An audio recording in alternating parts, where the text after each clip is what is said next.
Monday. We'll just settle into a seat that allows for a little centering. Maybe let the eyes close if it feels comfortable for you. Find our way into a respiration that feels supportive of our practice tonight.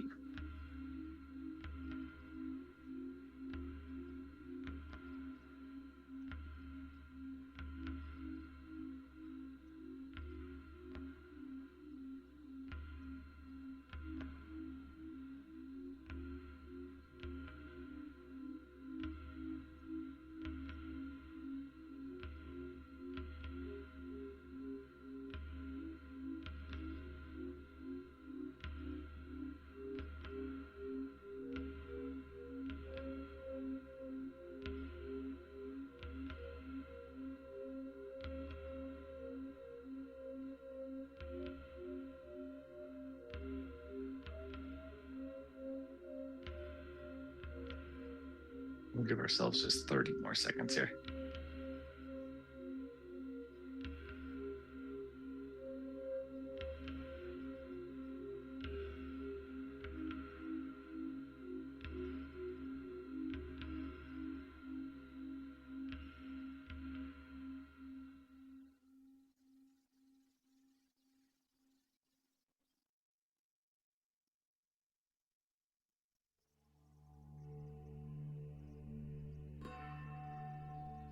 When it feels appropriate for you, we'll let the eyes open and let's extend both arms out in front of us, palms down for the moment, and retract the scapula and splay the fingers out as wide as you can get them.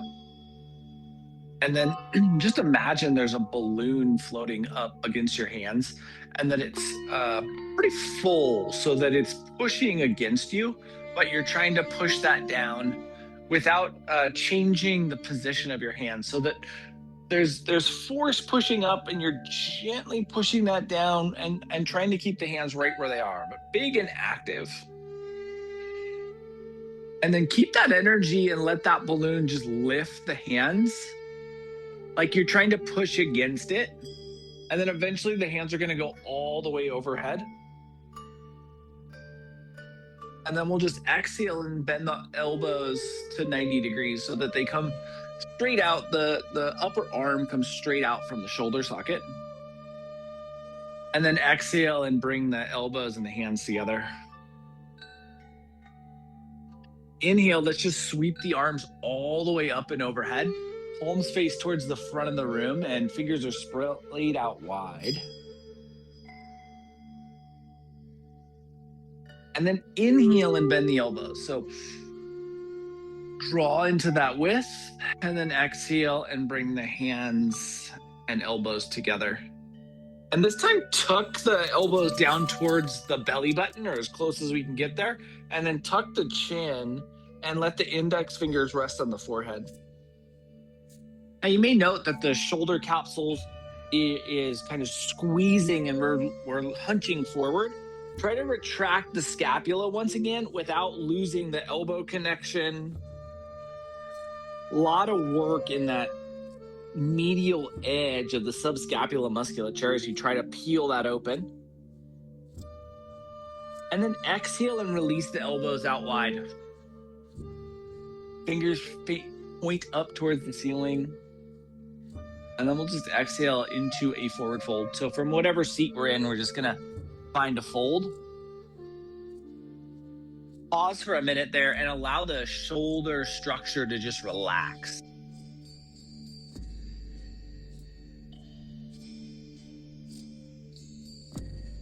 There's this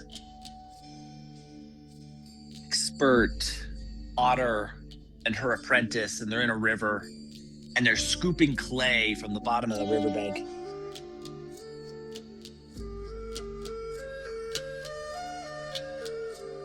Ten seconds here.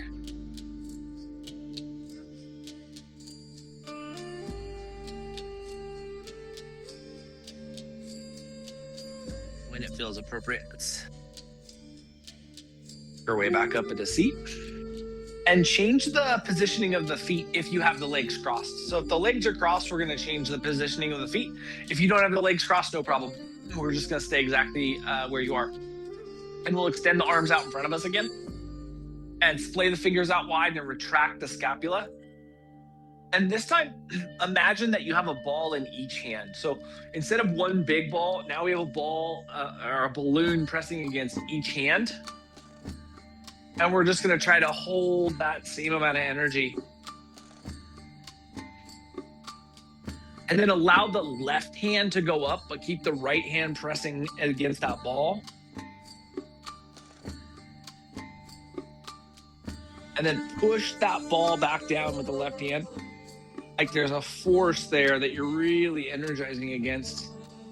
And then same thing to the second side. Ball goes up on that right hand, or balloon goes up all the way to overhead. And then we force that back down.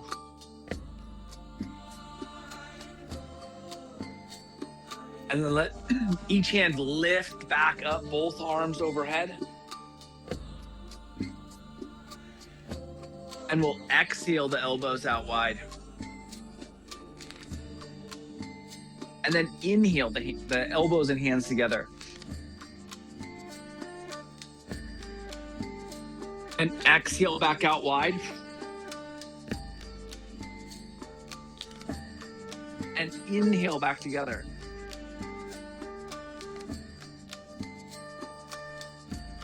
And then tuck the elbows down towards the belly button.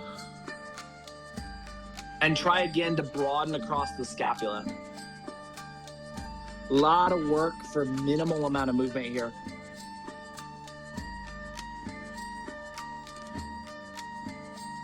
And we'll relax and find our way into one more forward fold. And we just settle and we'll breathe here a bit.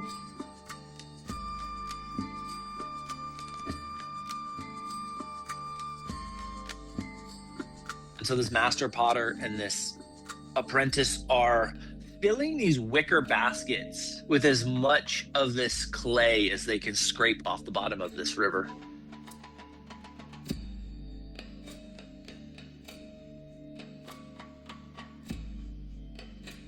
Give ourselves just 15 more seconds here.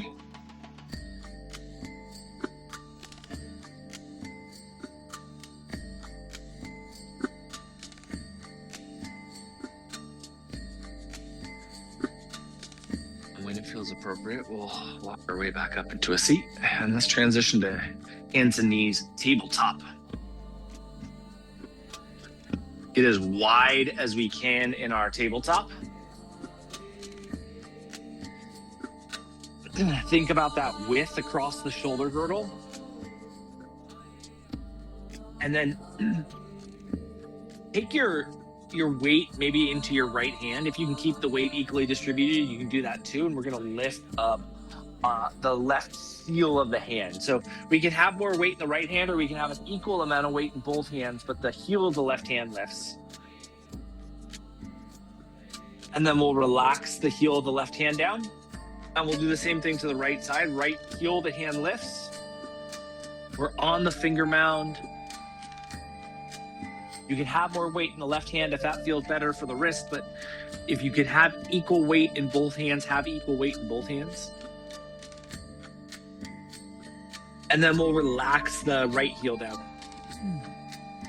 And now as you exhale out, we're going to exhale round the back, tuck the chin, tuck the tailbone, and lift the heel of the left hand. And then as you inhale, drop the belly, drop the heel of the hand, lift the chin, lift the tailbone. Exhale, we'll reverse. This time we're going to lift the heel of the right hand, middle of the back arches, chin tucks, tailbone tucks. Inhale, we drop the hand, drop the belly, lift the tailbone, lift the chin. And so we're just going to reverse or alternate heel lifts on alternating hands. With the articulation of the spine here. Working through your flexions, through your extensions. As the heel of alternating hands are lifting, there's an asymmetry in the way that the shoulder girdle responds and really the angle of the arm structure, right? the heel of one hand moves, we end up with different placement of the bone stack. And so think about how that's interplaying with that subscapular musculature as you're going into these arches with these different shoulder angles. See if you can really find ways to pull that musculature that's protected by the scapula into expansiveness.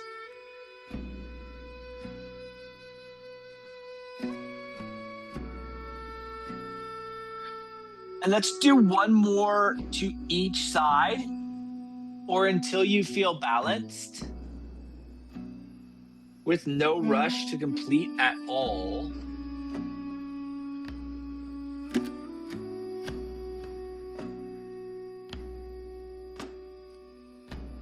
When you are complete, again, no rush to make that true, but when you are complete, let's just sink back into a child's pose.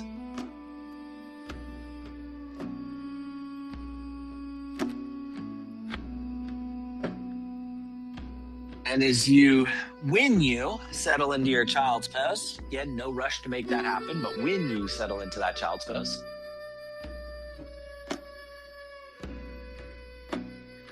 think about how the shoulder shelf, how the shoulder girdle is responding to the way you're relaxing, is responding to the way you're breathing. Let's give ourselves just 20 more seconds here.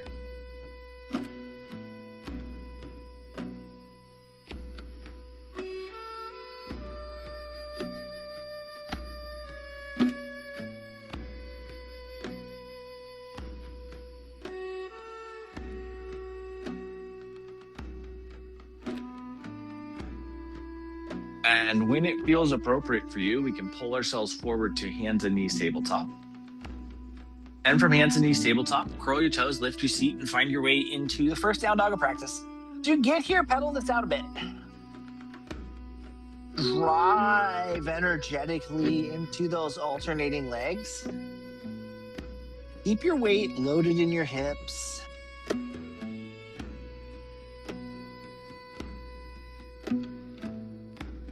And then eventually, we're going to walk our hands back to our feet. We end up in a fold in the back end of the mat where we can inhale into half lift and exhale back into fold. As you drop your way into fold, just completely relax, completely let go.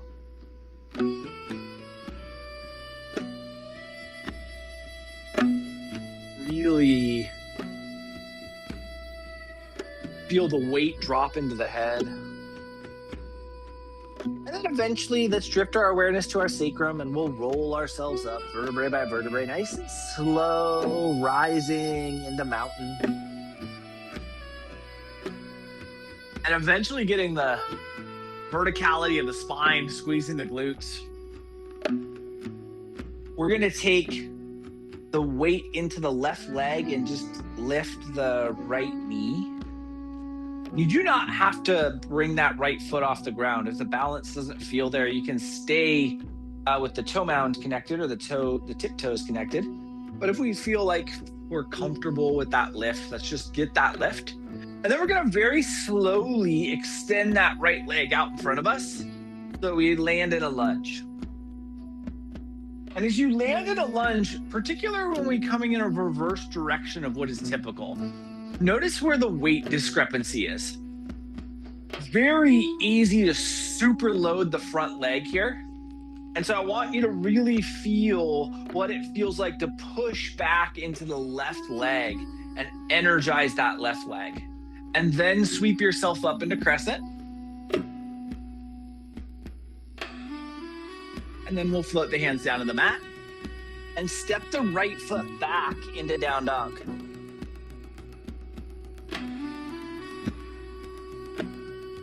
And then we'll walk our way to the back of the mat. So we end up in a fold at the back of the mat again. Inhale into half lift. Exhale back into fold. Let your head go. Relax into this shape. Lay the toes wide. Eventually, we'll roll ourselves up vertebrae by vertebrae. And we'll find our mountain stack. We just want to get into vertical when it feels good, when we feel comfortable, when we feel integrated here. Then we can drift the weight to the right foot and lift the left knee. Whether that means that the left foot breaks contact with the mat or not, we are lifting the left knee, creating that elevation. And then we'll once again very slowly step that left foot forward and set our weight distribution or experience our weight distribution, and then press into that right leg so that the right leg becomes fully engaged in the shape.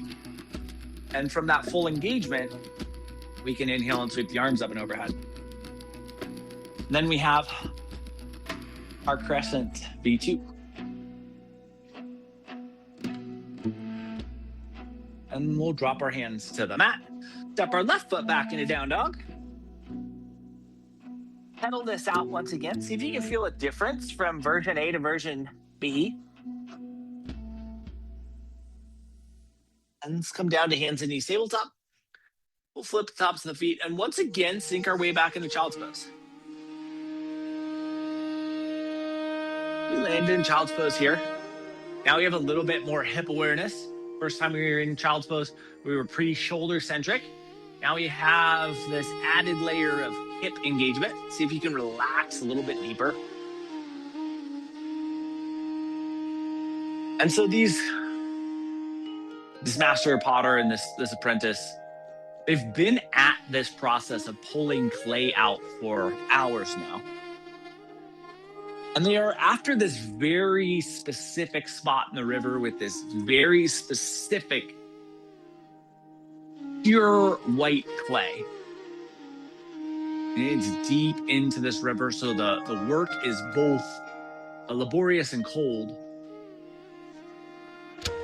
But they're scooping as much of this clay as they can out, and they're putting it in these wicker baskets, and the wicker baskets is allowing the water to filter through so that the clay gets just a little bit drier, so a little bit less heavy to lug around. We'll give ourselves just 15 more seconds here.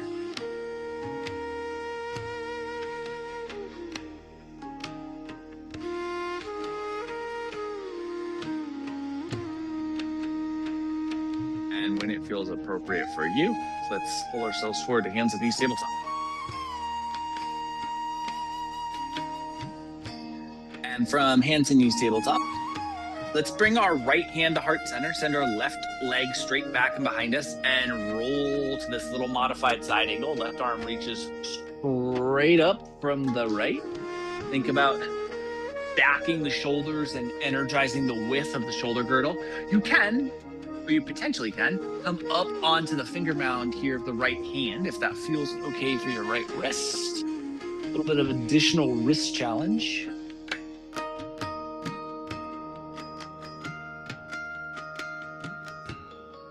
We'll plant our left hand, bring our right hand to its side of the mat, and spin the left heel up. Now curl your right toes underneath you and roll back into this little modified version of down dog. So you should have the left leg behind the right here. The left leg should be further extended than the right. And then we're just gonna slide the left foot forward in between our hands. So we end up in a lunge once again. And then sweep our way up into crescent.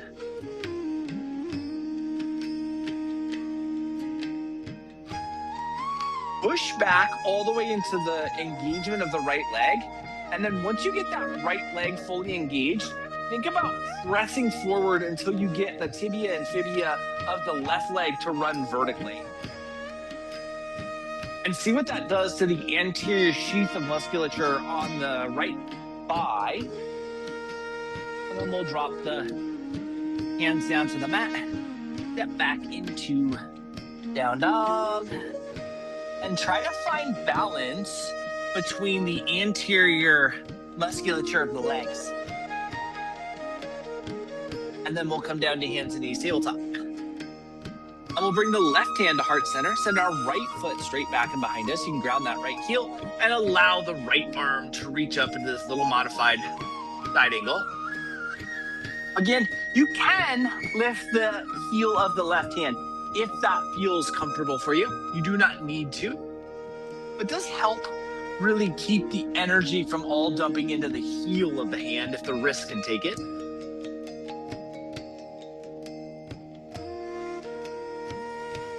And then we'll plant the right hand, spin the right heel up, take the left hand to its side of the mat, curl the left toes underneath you, and lift up into this little modified down dog. So left leg now should be in front of the right. And we're just gonna slide that left foot forward into lunge, and then sweep our way up into crescent. And when we get here, we're driving all the way back into the right heel. So we energize that right leg, and then try to smooth forward until you get the verticality of the tibia and fibia on the left leg.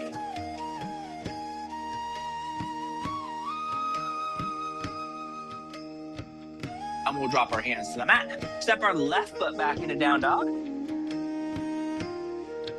And once again, we're gonna try to balance out the musculature sheath on the anterior of the upper legs here. And then let's shift forward into plank, and we'll lower ourselves down to our belly. Flipping to the tops of the feet and flexing the quads so the kneecaps lift.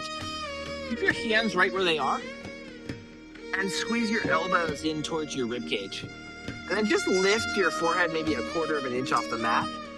And as the forehead lifts, push down more actively into the top of the feet and try to press length into the spine.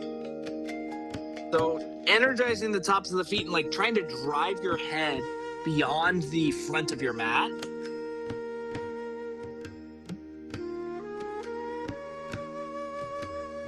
And we'll just hold this for 10 more seconds. Remembering that we want to be able to fully breathe here. And when it feels appropriate, you can relax, slide your hands underneath your forehead for a little crocodile pose. And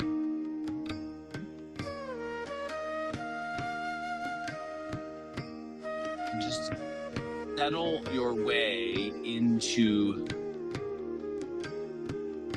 as easy of a respiration cycle as you can find for yourself. The reason these two are working so hard to collect this clay on this particular day is they both have this desire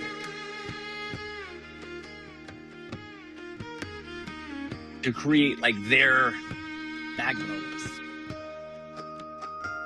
And, you know, the interesting thing about when we create the thing that is the best version of what we can create in the moment is it truly is an in the moment thing. Once you, even the best thing you create today could be topped by a thing you create tomorrow if you learn something from the thing you create today. And it doesn't take away anything about what you made today. It just means that tomorrow you may have more experience. You will have more experience. You may have more applicable experience. When it feels right, as it feels right, let's slide our hands back underneath our shoulders. And we'll press ourselves up to hands and knees, tabletop. From hands and knees, tabletop, grow your toes, lift your seat, and find your way into down dog. Get the weight to shift all the way back. Feel the scapula really slide against that musculature and feel the tailbone lift and extend.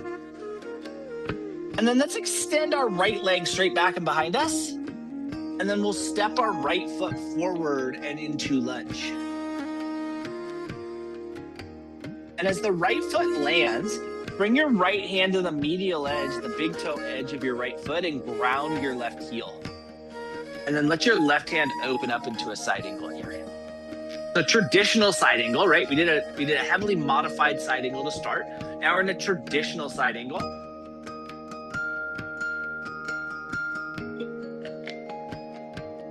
And then from here, we're gonna work to a side plank. To make that happen, we're just energizing the right hand. Now coming up on the finger mound may be right for you. Heel mound may be right for you, but remember, we don't want the weight in the heel of the hand.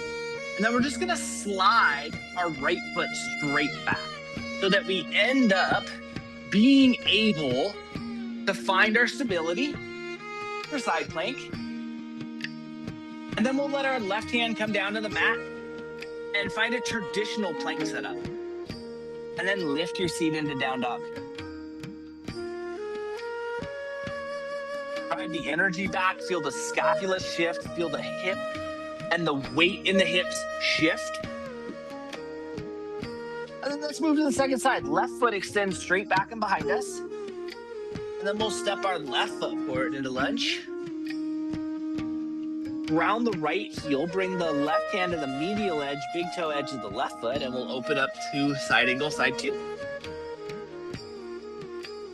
We just want to once again find our way into something that feels expansive. And that really is the key to any shape we find our way into. When it feels appropriate, we're gonna really root into the left hand. This may be a more challenging side, right? So remember that you could just step back into a similar shape to the half knee forward position we were already in. If you're gonna move all the way here, then really root into that left hand and slide that left foot back so that we can find that little balance in side angle. Think about maintaining your stability, and then let your right hand come to the mat, left hand comes to its side.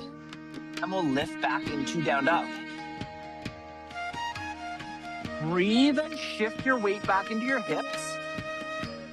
And then let's walk to the front of the mat. And we'll inhale into half lift. So you get into half lift. Push the crown of the head out like you're trying to get expansiveness here. And then let's drop back into fold. Your choice, you can roll or sweep your way up into mountain.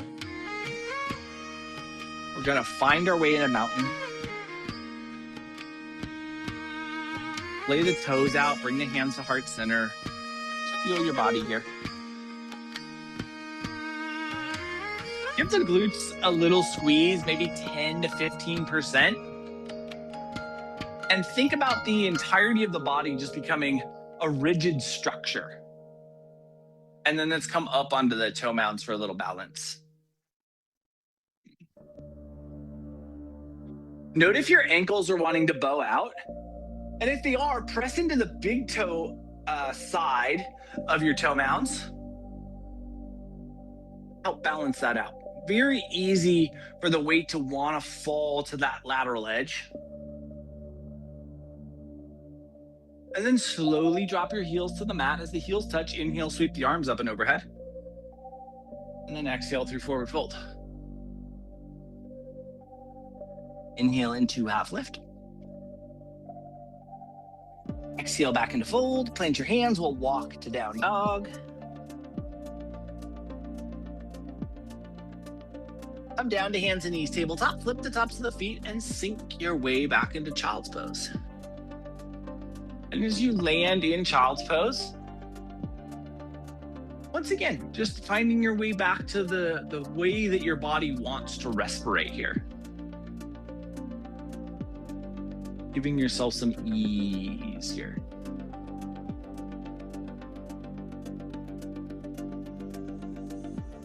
So both of these artists have kind of a grand design in your head. This master potter has something very unique.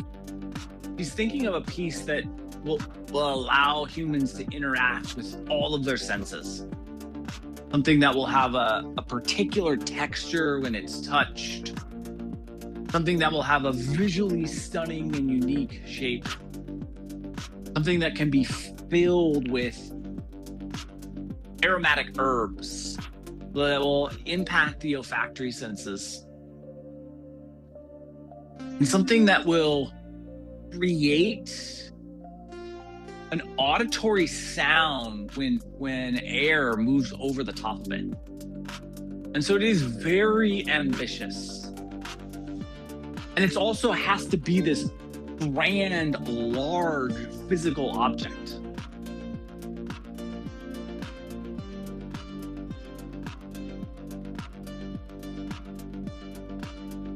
We'll give ourselves just 15 more seconds here.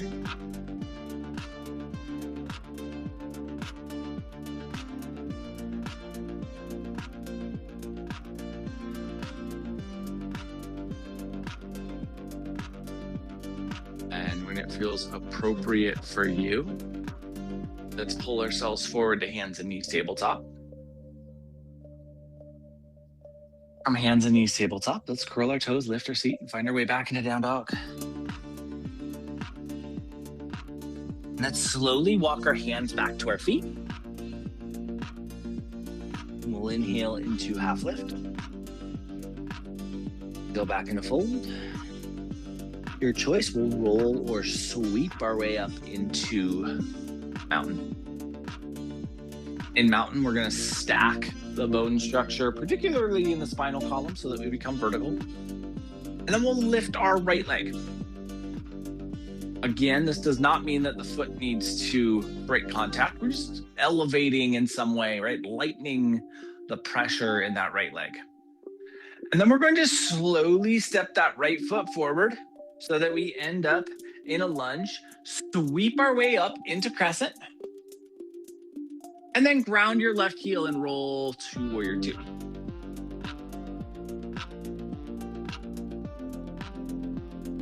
When it feels appropriate for you, as it feels appropriate for you, let's drop our right hand down into side angle.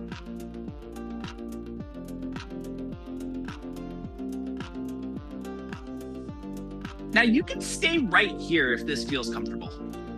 You want to push for a little bit more space. We're going to walk that right hand forward as far as we can get it. And then we're going to launch into that right leg and point the left toes out towards the left side of your room. Straightening into that right leg as much as our body is allowing for. And then whether we're in side angle or not, we're going to work our way back into warrior two. Land here. Nice work. Beautiful.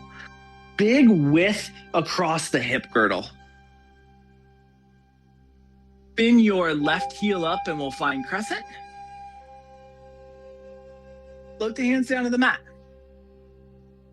And we'll step the right foot back into down dog. And just reconnect the balance here.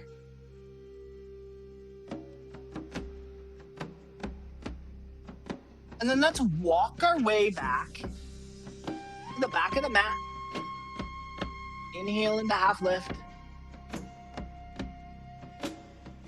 Exhale back into fold.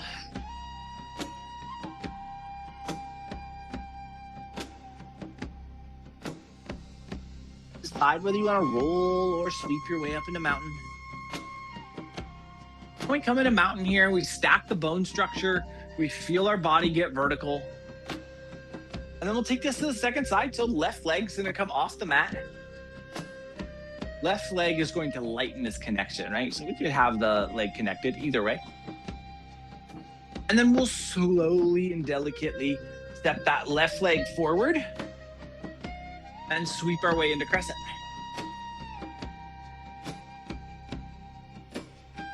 Crescent, we'll roll the warrior two.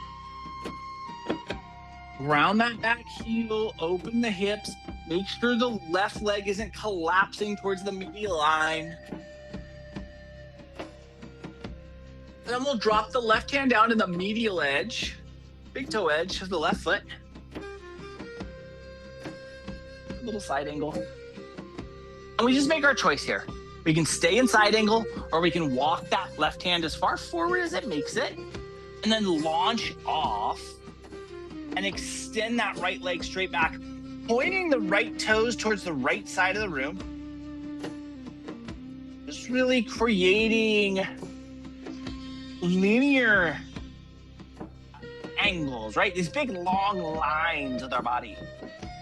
Whatever shape we're in, we're gonna work our way back into warrior two and breathe here. Then spin your right heel up and find crescent. Put the hands down to the mat. Step the left foot back in a down dog.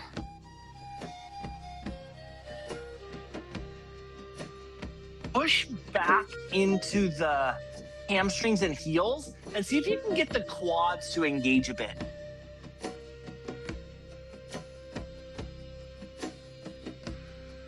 And then let's shift our weight forward into plank, and we'll slowly, gently, delicately lower ourselves down to our belly. Flipping the tops of the feet, flexing the quads, squeezing the elbows in, and lifting the forehead maybe a ½ inch off the mat. A little bit more distance than the first time we were here. But same thing, press into the tops of the feet. And as you press down into the tops of the feet, think about how that allows for your head to extend forward, how it allows for the spine to lengthen, and really think about think about the distance you're creating from the crown of the head to the base of the sacrum.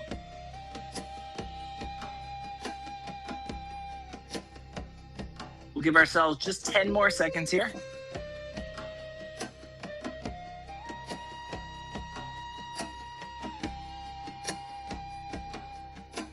And when it feels appropriate, we can relax, slide our hands underneath our forehead for a little crocodile pose.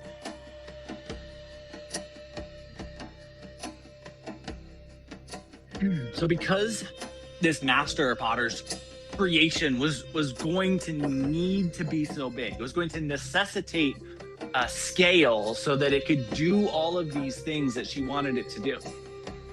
They didn't have a kiln large enough, so the apprentice and this master potter worked together and they custom made this huge kiln that could not only fire the master potter's creation, but alongside it, this incredible work of art that this apprentice was working on as well. We'll give ourselves just 30 more seconds here.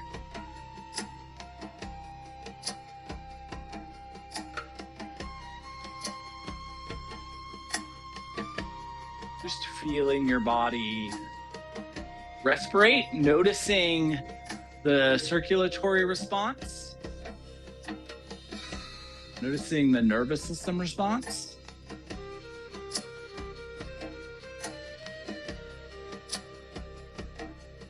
And when it feels appropriate for you, let's pull ourselves forward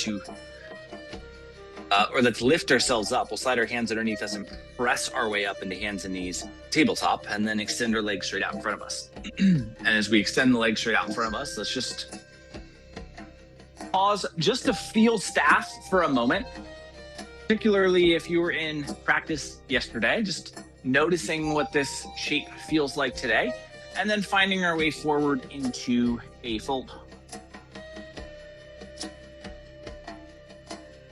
Really nice, easy forward fold.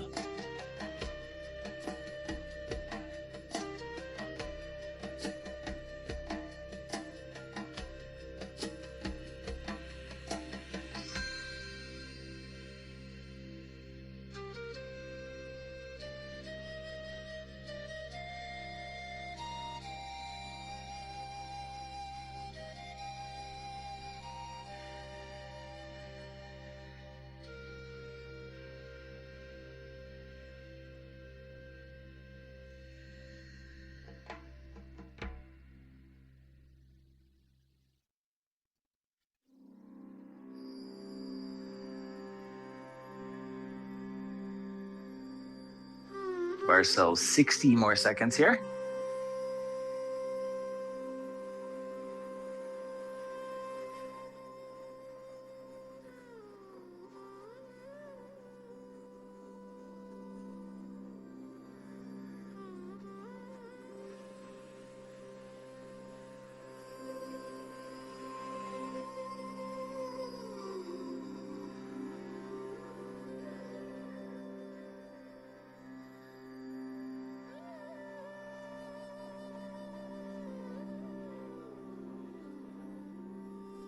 What you can do to just relax through your respiration into expansiveness.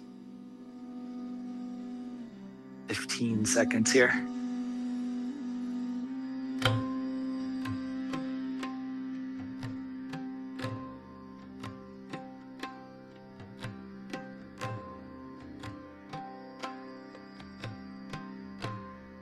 When it feels appropriate for you, we'll work our way back up into vertical, and then we're going to lower ourselves onto our spine. And as you land, just let your body receive the neutrality of the mat.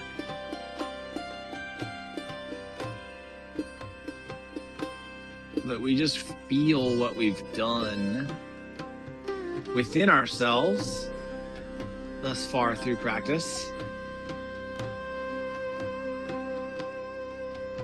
And so eventually these two have enough material for their projects. They go back to the studio and they start to throw these creations. And both of them are just locked in a way in which they are creating exactly what they've set out to create. And both of them turn off the potter's wheels, and they're just elated with what they have in front of them. They pause and they drink a cup of tea while what they've thrown dries out enough so that they can do the treacherous process of removing these works from the throwing wheel and moving them into the kiln.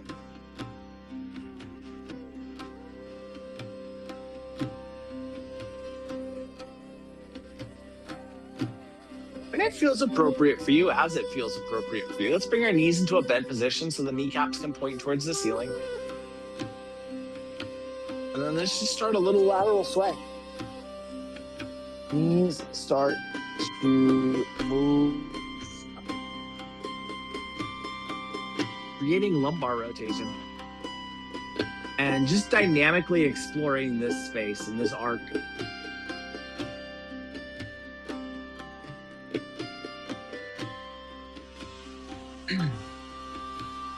And so, with great care, great effort, and great teamwork, both of these projects are removed from their wheels and they're placed in their kiln. And eventually they're dry enough to kiln fire these things. And so then you have to go through the process, right, of hoping that you cured them enough. You find out the next morning.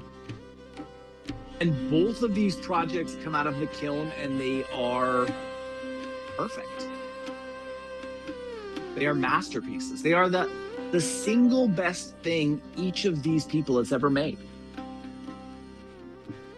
And the entire goal of these two working on this particular project was to put something on display in front of their shop. And so that's what they do. The next time the knees fall to the left, let's let them settle there. Each of these works of art go on these giant pedestals that are out in front of the shop. They go out on the same day and they go out at the same time. And they're made from the same clay, and they're both the most amazing creation each of these artists has ever created. And they're both so proud the moment they set them out in front.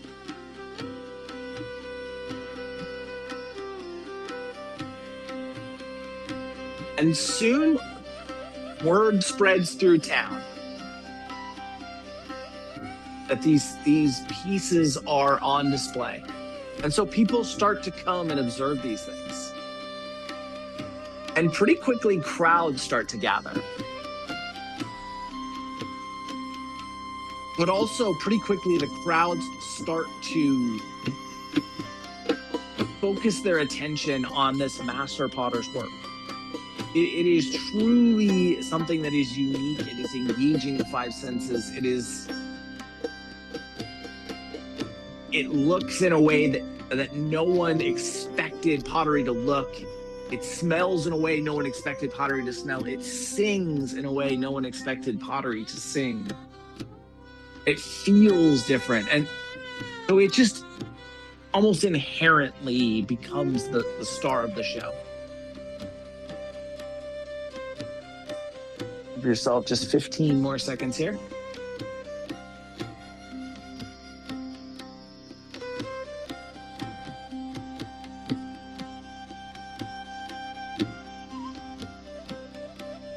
When it feels appropriate for you, as it feels appropriate for you, let's bring our knees back to neutral. And then we'll let the knees fall over to the second side, the right side. And we'll let them land here statically and just receive this twist. Nice little duration of twist here. If you were in practice yesterday, we were completely linear, so nice to get some rotation in. And if you weren't in practice yesterday, also nice to get some rotation in.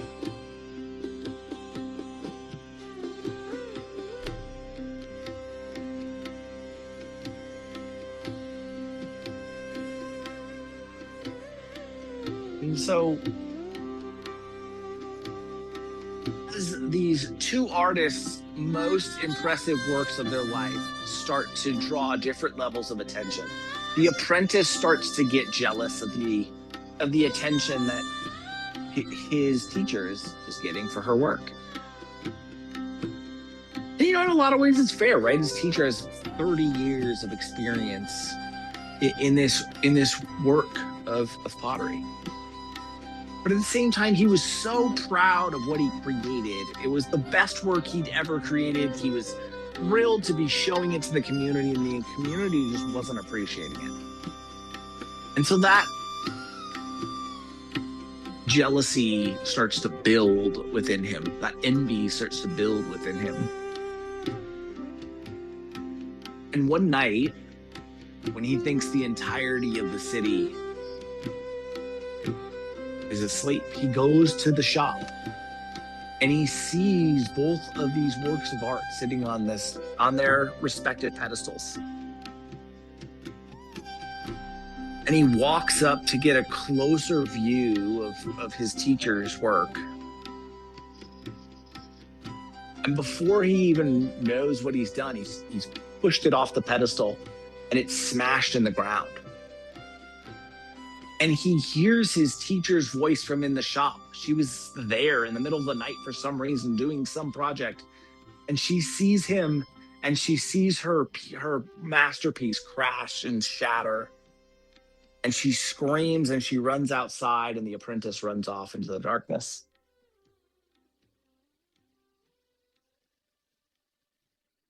And she goes outside, and she's about ready to cry, but she sweeps up every piece of ceramic shard. And they're sharp and they're dangerous and they're cutting her as she's picking them up, but she sweeps everything up and she brings it back into her workshop, and she shuts all the blinds and she locks the doors. When it feels appropriate, we'll bring our knees back to neutral. We'll just land here once again. Ask yourself if there's anything you want, anything you need, anything that you could benefit from prior to Shavasana. If there is, let's offer that to ourselves now. If you have everything you want, if you're ready for your stillness, then let's just find a shape where we can really settle in.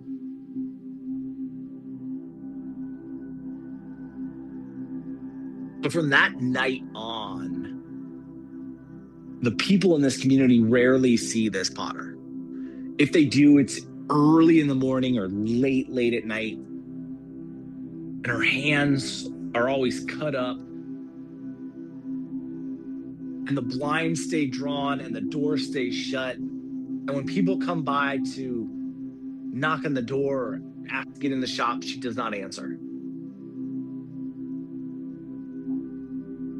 Just fully and completely finding our version of stillness here when you're ready. Just settling into a shape where you are completely at ease.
Weeks go by, and then months go by. And this potter rarely leaves her shop. And every time she does, her hands are ground up. And so a group of good citizens gets together, and they're going to go over and try to cheer her up. They understand this crushing defeat, but at the same time, it's been months now. She needs to find a way to move on. They get there, and as this crowd arrives, he swings open the door. She has this big smile on her face. She's holding this pot with this very unique glaze to it. It's round, it's perfectly round, and she drops it. And it bounces on the ground and it doesn't break. Let's bring some movement to our fingers and our toes. Up into our wrists and our ankles. She picks up the pot and she holds it up over her head and she drops it again and it bounces off the ground and it doesn't break, it doesn't crack. She picks it up with this huge smile. Movement up into your elbows and your knees. She picks it up and she holds it over her head and then she throws it down on the ground with as much force as she can and it doesn't break. Move into your shoulders and your hips. She turns to the crowd and she says, you remember my work of art? And they all are like, of course, we remember it. We loved it. It was beautiful. We're so sorry. She's like, no, don't be sorry. I ground everything by hand, every shard of that in this little mortal pestle. Movement through your whole body. Allow your body to work its way from the shape it's in to a seat. And in our seated space, we can let our eyes close, breath get fluid. I ground this previous pot up and I made a glaze out of it. And it is a glaze with such tensile strength that no matter what you do, you cannot break pottery that is glazed in this. And she takes this beautiful round pot and she just smashes it down on the pedestal. And she smiles and she walks back in her shop and she opens up the blinds. And everything is good again. With your next inhale, let's bring our hands together, heart center. And just breathe here.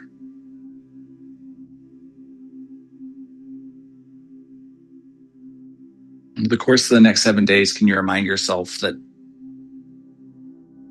when things go awry, it can be easy to bleed over the shards. But the truly wise grind up those shards of hardship and turn them into an unbreakable future. See how that impacts your experience.